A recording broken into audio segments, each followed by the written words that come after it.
अस्सलाम वालेकुम स्टूडेंट्स, आज हम करेंगे चैप्टर नंबर 19 के रिमेनिंग शॉर्ट क्वेश्चंस। तो आज का हमारा जो पहला क्वेश्चन है वो होगा, as a solid is heated and begins to glow.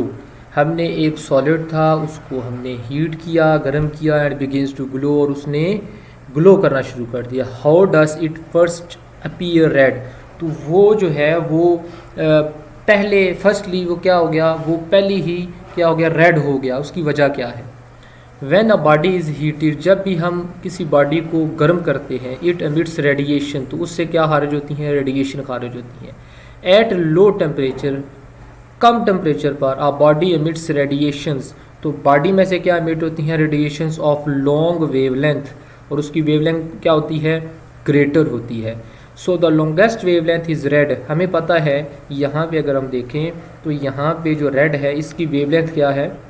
Greater है as compared to other colors. Okay, so we can say that it appears red first when it is heated. So हम कहेंगे कि जो हमारे पास जो रेड कलर है उसकी wavelength ज़्यादा है, इसकी वजह से वो फर्स्ट अपीयर रेड में हुआ है। 19.7 what happens to total radiation from a black body if its absolute temperature is double।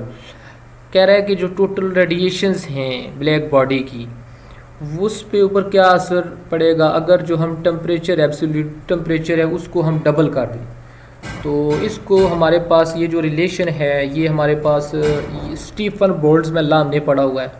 वो क्या था? वो कहता था कि जो वेवलेंथ्स हैं, जो रेडिएटेड वेवलेंथ्स हैं, जो खारिज हुई हैं वेवलेंथ्स, रेडिएटेड मीन्स निकली हैं, खारिज हुई हैं, वो जितनी भी वेवलेंथ्स हैं वो क्या है? अमाउंट ऑफ एनर्जी है 1 सेकंड में, और पर यूनिट एरिया एक ख़ास एरिया पे लग रही हैं। ब्लैक बॉडी की इस प्रोपोर्शनल, वो प्रोपोर्शनल है किसके? To fourth power of absolute temperature.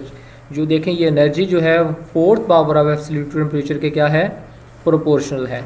अब यहाँ पे हमने टेम्परेचर को अगर क्या किया? 2 टाइम कर दिया।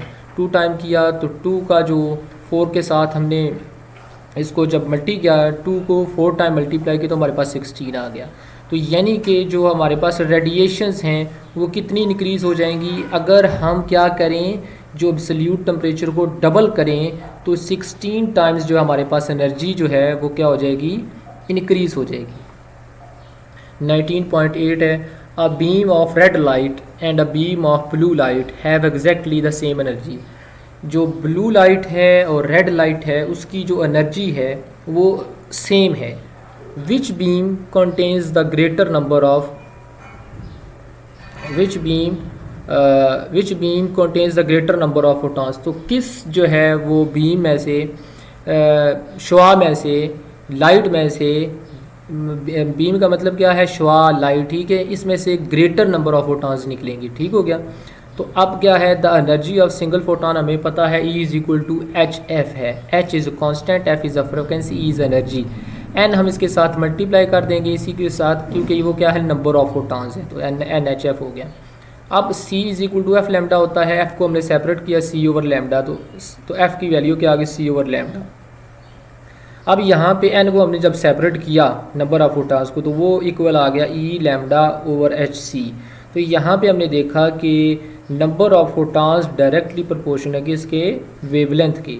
तो अब हमने इस पढ़ा था पिछली जो एग्जांपल में, ये यहाँ पे हमने पढ़ा था कि ये जो वेवलेंथ है ये रेड लाइट की क्या है? ग्रेटर है। ठीक हो गया। तो अब यहाँ पे भी देखें कि जो अगर वेवलेंथ ग्रेटर है तो नंबर ऑफ फोटॉन्स भी क्या होंगे? ज़्यादा होंगे। तो क्या होगा?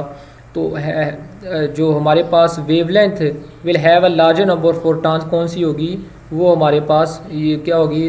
रेड लाइट होगी, is greater, so it contains greater number of photons.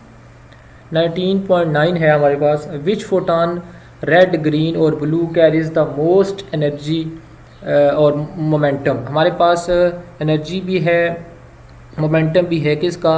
Red का, ग्रीन का और ब्लू का। तो इसमें से कौन सा जो फोटॉन्स तो इसके निकलेंगे, रेड लाइट हो, ग्रीन लाइट हो, ब्लू लाइट हो, तो उसके फोटॉन तो निकलेंगे। बताना ये है कि एनर्जी किसकी ज़्यादा होगी, मोमेंटम किस फोटॉन का ज़्यादा होगा।